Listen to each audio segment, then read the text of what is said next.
Dragon Ball Xenoverse 2 Legendary Pack 1 has added God of Destruction Topo and of course PARAGON. But again, like I always say, whenever they go with an official DLC pack and not a free update, we always get at the bare minimum 3 actual characters. The regular tends to be 4, but the lowest count has ever been 3 with Ribrianne, Super Saiyan Blue Evolution Vegeta, and Super Saiyan God Vegeta.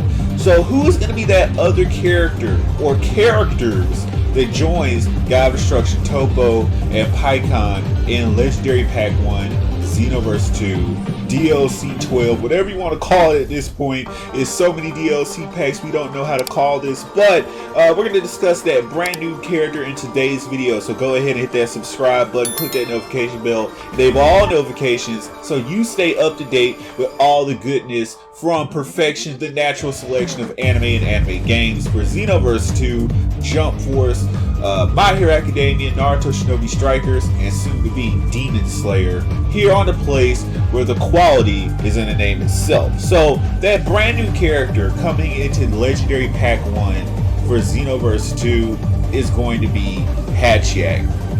Hatchiyak is not that common of a character over here in North America. We've only gotten him in 2 games that I'm aware of, and that's Dragon Ball Raging Blast 2 and of course Dragon Ball Heroes, since they tend to get everyone under the sun. So for him to come to Xenoverse 2 is going to be a big thing, and he has a lot of things to offer in the ways of content, moves, playability, and just adding some longevity to the game, adding some lore to Xenoverse 2 itself and the Xenoverse series at large. Let's go over that. So right off the bat, I see this character's bodysuit becoming an accessory for all characters. Like, you know how they take characters like Cell, Janemba, Frieza, they give their bodysuits to CAC. Tell me you wouldn't want a Frieza race character dressed like Hatchiyak. Any character, because I don't think this would just be unique to Frieza race characters, obviously, but it would look great on any character. Human CAC, Namekian CAC, Frieza race CAC. Him coming into the game would be good for that alone. But let's look at the other things, right? His moveset.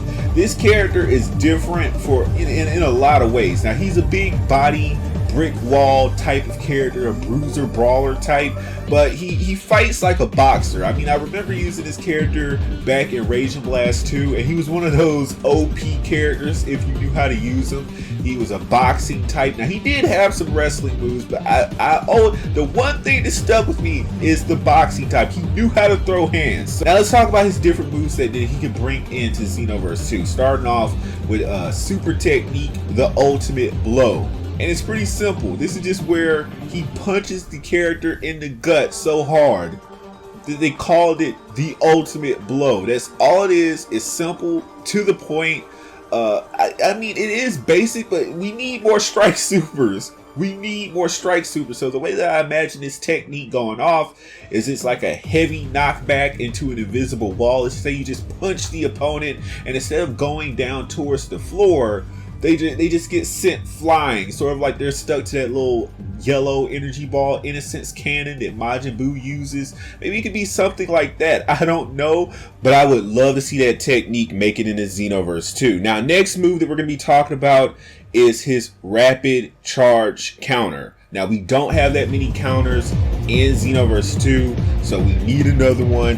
And if you've seen Raging Blast 2 gameplay, if you've seen how this move looks, you would want it as much as I do. Just straight hands throwing, boxing. I love this, man. Just him throwing a million different punches like an aura technique in your face. Like, if you wanted to make a JoJo-esque character, rapid charge counter would be that move, where Hatchiyak just throws a barrage of punches in the face of the opponent and sends them flying. Just with the point of aura alone, this move has to make it into Xenoverse 2. Hatchiyak has to make it into Xenoverse 2. I mean, we have 500,000 different JoJo CACs. for all those CAC owners, you know you want this move in the game.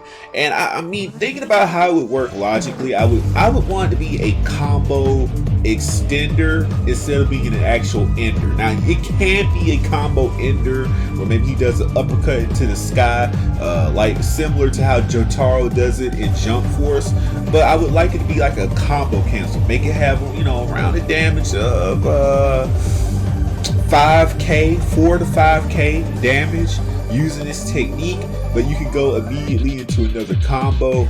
Maybe, you know, make it cost 1 key bar, and that would be great. You got a perfect setup right there. I would love to see this move make it into the game. Simple and to the point. Hatchiyak, that's the theme with him.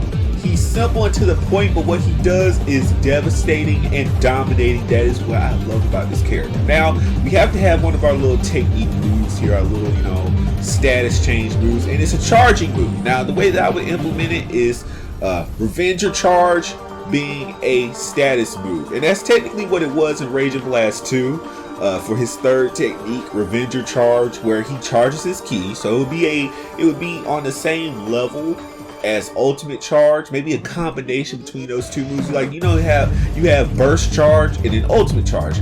I would make it a combination of both, but at the end of it, you get a stat up or a different status. It's sort of like a pose status, right? Where your attack goes up, your defense goes up, but your speed goes up. You're just completely enhanced, and this would cause, you know, players of Hatchiyak to have a completely different playstyle where they have to constantly charge to bring out the full potential of the character. It would be like a pseudo transformation. Not really a transformation, a pseudo transformation. You keep your ki up instead of just comboing all the time, which I know we would all be tempted to do. But you keep your ki charged with Revenger Charge.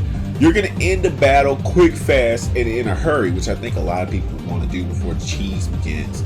I don't know for how long. I mean, any pose effect that lasts less than maybe 30 seconds to a minute tends to be overlooked, and I don't want this ability to be overlooked. So I think we, you know, put it around about 45 seconds, 30 to 45 seconds, if not a full minute, because you're going to be using it constantly to keep your ki charged anyway for super techniques. So I don't see the harm in doing that. I mean, the only thing that could get ridiculous is if it added a brick wall non-stun effect, which I would, if you added the brick wall non-stun effect to pose K or pose F, then make it last only 30 to 45 seconds and not the full minute. But if you don't add it, I have no problem with it being 45 seconds to a full minute. I think that would be just fine for Revenger Charge. Now, I leave the fourth move up to Dimps because you know they have to add their own original flavor to the character, random technique that really didn't come out of anywhere except for the brains of Dimps themselves.